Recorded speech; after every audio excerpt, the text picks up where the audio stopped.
अस्सलाम वालेकुम students, FSc part 2 को स्टार्ट करें तो हमारा सेकंड टॉपिक है फील्ड ऑफ फोर्स।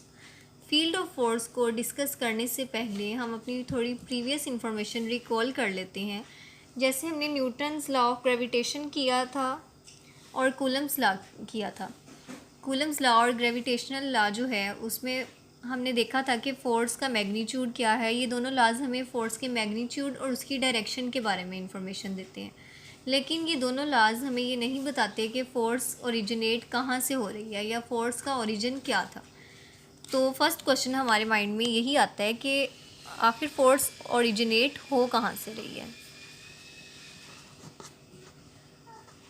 इसके ओरिजिन से रिलेटेड हमारे माइंड में क्वेश्चन आता है जिसका आंसर अभी तक जो है वो पता नहीं चला। तो हम बस ये कहते हैं कि जो कूलम फोर्स और ग्रेविटेशनल फोर्स है इनको हम बेसिक फोर्सेस ऑफ नेचर कहते हैं। Forces of nature.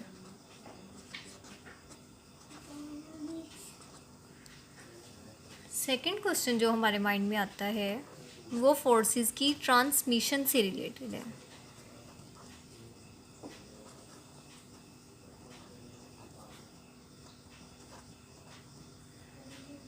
कि फोर्सेस की ट्रांसमिशन कैसे हो रही है, फोर्स एक बॉडी से दूसरी बॉडी में कैसे दूसरी बॉडी पर कैसे एग्जर्ट हो रही है, या फोर्स का एक्सचेंज कैसे हो रहा है दोनों बॉडीज़ में। क्योंकि एक्सचेंज ऑफ फोर्स के लिए ये बात लाजमी होती है कि दोनों बॉडीज़ जो हैं उनमें कोलिजन होनी चाहिए। कोलिजन ना हो तो फोर्स कैसे ट्रांसफ़र हो सकती है। जब हम बात करते हैं कि एक बॉडी ने दूसरी बॉडी पे फोर्स लगाई है तो हम यही कहते हैं कि एक बॉडी दूसरी बॉडी से कोलाइड हुई है, जिसके रिज़ल्ट में फ़र्स्ट बॉडी की जो फोर्स थी वो उसने दूसरी बॉडी पर अप्लाई की है। लेकिन कूलम्स लॉ और ग्रेविटेशनल लॉ में कोई मैस दूसरे मैस के साथ कोलिजन नहीं करता, या फिर कोई चार्ज दूसरे चार्ज के साथ कोलिजन नहीं करता। दोनों सेपरेट होते हैं by distance, by specific distance. तो अगर मैं टू चार्जेस लेती हूँ Q1 एंड Q2 और इनके दरमियान एक सेपरेशन है फ्रॉम देयर सेंटर से जिसको हम मेजर करते हैं R, तो ये दोनों चार्जेस एक डिस्टेंस से सेपरेट हैं जिसको हम R का नाम दे रहे हैं। तो ये एक दूसरे पर फोर्स कैसे एग्जर्ट कर सकते हैं। इसका आंसर ये है कि हर चार्ज के सराउंडिंग में उसकी एक फील्ड होती है जिसके अंदर वो एक अपनी फोर्स दूसरे चार्ज पर एग्जर्ट कर सकता है विदाउट कोलिजन। ये दोनों स्टैटिक चार्जेस हैं, इन्होंने मोशन नहीं करनी है और जिसकी वजह से इनकी कोलिजन भी नहीं होनी। जब एक चार्ज दूसरे चार्ज की फील्ड में आएगा तो उस पर फोर्स अप्लाई होगी। तो अगर इसको हम ये जो सारा रीजन होता है इसको हम फील्ड कहते हैं, जिसके अंदर वो फोर्स एग्जर्ट कर सकता है। अगर कोई चार्ज दूसरे चार्ज की फील्ड से बाहर है तो वो उसके ऊपर फोर्स अप्लाई नहीं हो सकती, वो उस फोर्स के अंडर नहीं आ रहा। जो पॉजिटिव चार्जेस होते हैं उनकी फील्ड की डायरेक्शन आउटवर्ड होती है और जो नेगेटिव चार्जेस होते हैं उसकी फील्ड की डायरेक्शन इनवर्ड होती है। अब अगर हम फोर्स की डायरेक्शन देखना चाहें कि इनवर्ड है या आउटवर्ड है, कौन सी डायरेक्शन है, तो हम इसके लिए एक टेस्ट चार्ज लेंगे। एक टेस्ट चार्ज ले लेते हैं q not. Test charge q not जो है इसकी फील्ड इतनी वीक है कि अगर हम ऑब्वियसली हर चार्ज की अपनी फील्ड है, इसकी भी कोई फील्ड है, लेकिन इस चार्ज की फील्ड इतनी वीक है कि अगर मैं इस चार्ज को किसी दूसरे चार्ज की फील्ड में रखती हूँ तो ये दूसरे चार्ज की फील्ड को डिस्टर्ब नहीं करेगा। इस चार्ज की फील्ड का दूसरे चार्ज की फील्ड पर कोई इफ़ेक्ट नहीं होगा। ठीक है, इसलिए हमने इसको एक वीक फील्ड वाला चार्ज हम ले रहे हैं। तो अगर ये टेस्ट चार्ज क्यू नॉट मैं यहाँ प्लेस करती हूँ तो ये नेगेटिव चार्ज की फील्ड से बाहर है, इस पर कोई फोर्स एग्जर्ट नहीं होगी। लेकिन अगर मैं इस चार्ज को यहाँ से उठाकर इधर प्लेस कर देती हूँ, अब इसके ऊपर एक फोर्स अप्लाई होगी जो कि इनवर्ड डायरेक्शन में है, जिससे हमें पता चलेगा कि ये जो क्यू नॉट चार्ज है ये पॉजिटिव चार्ज है और पॉजिटिव और नेगेटिव आपस में अट्रैक्शन कर रहे हैं, जिसकी वजह से ये जो चार्ज है इस पे फोर्स इनवर्डली एक्ट करेगी। और दूसरी बात ये है कि जो नेगेटिव चार्ज है उसकी फील्ड लाइंस की डायरेक्शन जो है वो इनवर्ड होती है। ये जो लाइंस ड्रा की गई हैं इनको हम फील्ड लाइंस कहते हैं। फील्ड लाइंस की डायरेक्शन भी इनवर्ड है, दैट्स वाई जो फोर्स है वो भी इनवर्ड ही अप्लाई होगी।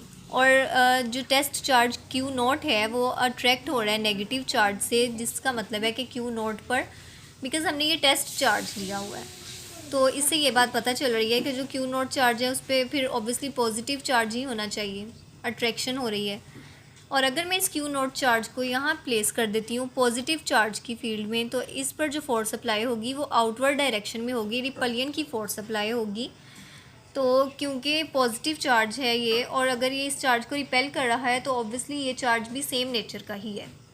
और फील्ड की जो डायरेक्शन है वो भी आउटवर्ड है, फील्ड लाइंस की डायरेक्शन आउटवर्ड है। इन लाइंस को हम फील्ड लाइंस कहते हैं।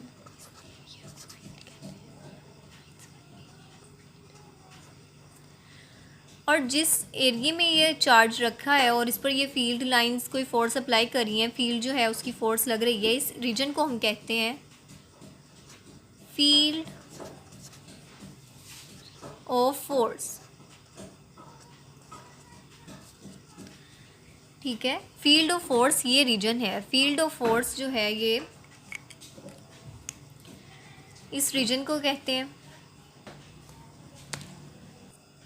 ये जो फोर्स है ये 2 स्टेप्स में क्यू नॉट चार्ज पे अप्लाई होगी। फर्स्ट स्टेप तो ये होना चाहिए ना कि ये जो कोई भी चार्ज जो है वो पहले फील्ड प्रोड्यूस करे। फील्ड प्रोड्यूस होने के बाद ये फील्ड जो है ये क्यू नॉट चार्ज के साथ इंटरेक्शन करेगी उस पर फोर्स अप्लाई करने के लिए। ये 2 स्टेप्स हैं, जो 2 स्टेप्स फॉलो होते हैं ये फील्ड में फोर्स अप्लाई करने के लिए। नेक्स्ट अब हम कुछ क्वेश्चंस डिस्कस कर लेते हैं।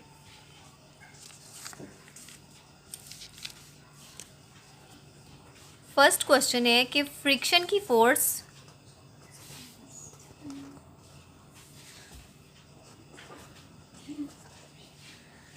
फोर्स जो है ये भी क्या फील्ड फोर्स है? तो आंसर ये है कि फ्रिक्शन की फोर्स फील्ड फोर्स नहीं है। फील्ड फोर्सेस वो फोर्सेस हैं जिनमें 2 बॉडीज़ जो हैं उनका कांटेक्ट आपस में ना हो, वो 2 बॉडीज़ आपस में कांटेक्ट ना करें और फिर भी वो एक दूसरे पर फोर्स अप्लाई करें और फोर्स जो है वो एक्सचेंज हो, तो ऐसी फोर्सेस जो हैं वो gravitational force, electric force, magnetic forces, ये फोर्सेस जो हैं इन्हें हम फील्ड फोर्स कह सकते हैं। फ्रिक्शनल फोर्स जो है इसे हम फील्ड फोर्स का नाम नहीं दे सकते, क्योंकि फ्रिक्शनल फोर्स जो है वो बॉडी का कांटेक्ट ख़त्म होते ही फ्रिक्शन की जो फोर्स है वो डिसअपीयर हो जाती है। सेकंड क्वेश्चन जो हम देखते हैं वो ये है कि क्या जो फील्ड है वो नेगेटिव भी हो सकती है?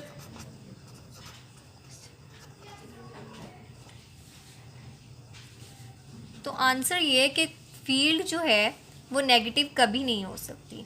जो फील्ड है कि मीन्स अगर आप सोचें कि पॉजिटिव चार्ज है तो उसकी फील्ड पॉजिटिव होगी और जो नेगेटिव चार्ज है उसकी फील्ड नेगेटिव होगी, तो ऐसा नहीं होगा, क्योंकि फील्ड में हम चार्जेस का मैग्नीट्यूड लेते हैं, उनका मोड लेते हैं, तो उसमें हम फील्ड को नेगेटिव नहीं कह सकते।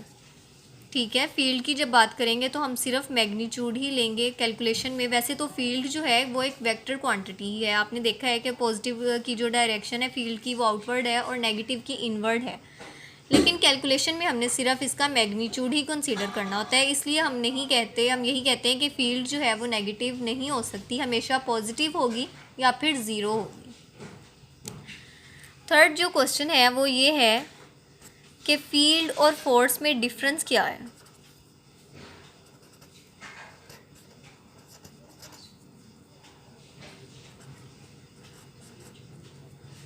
Difference between force and field.